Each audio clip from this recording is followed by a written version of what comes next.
Well, I'm going to get the ball rolling here by blocking in with the transparent brown oxide and the sap green and some ultramarine blue. I'm just going to block in, and I will wipe off with a Viva towel.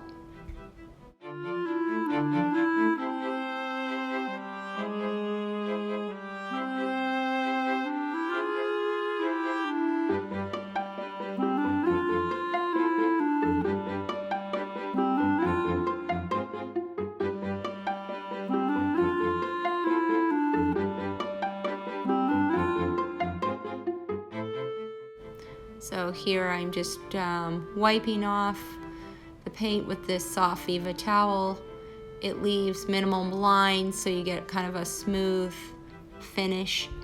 I like the look of the wipe off. Sometimes I just leave that as my background. It's so interesting.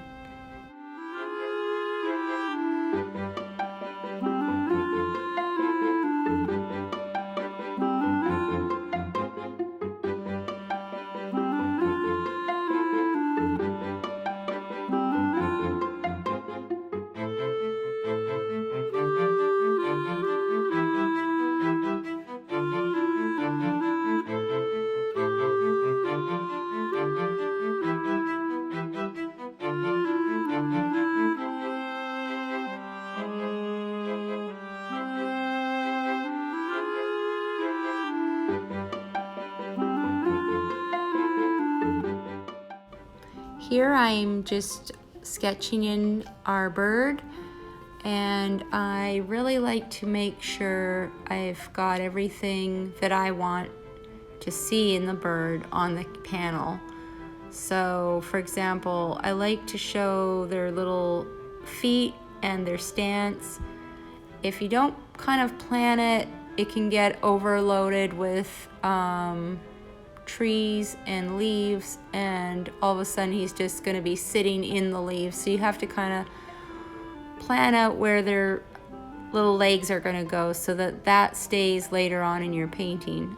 It's easy to get overwhelmed, but I like to slow down and think things through, because that's what makes the bird have a personality, the little stance they have, and so I like to plan that out.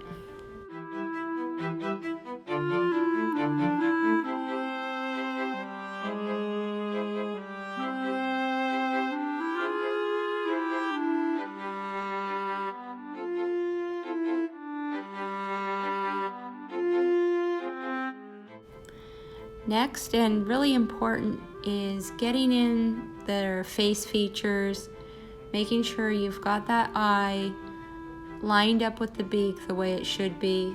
It's easy in the beginning when you're painting birds. There's a lot going on. It's easy to look at the bird you're looking at and then look away and then look back, and then all of a sudden you've got the eye way above the beak. And so when you're drawing it out, make sure you've got everything in place and then start adding that paint. But make sure you've got your drawing correct before you move on. It's a lot of fun.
So once I'm happy with my drawing and I feel like I've got his little eye lined up with the beak properly and everything's good, I really enjoy this stage, blocking in some of the shadow reds. You see it's darker near the bottom, and bringing in some of those mid-tones, and then those bright splashes of lighter red highlights I'll put in last.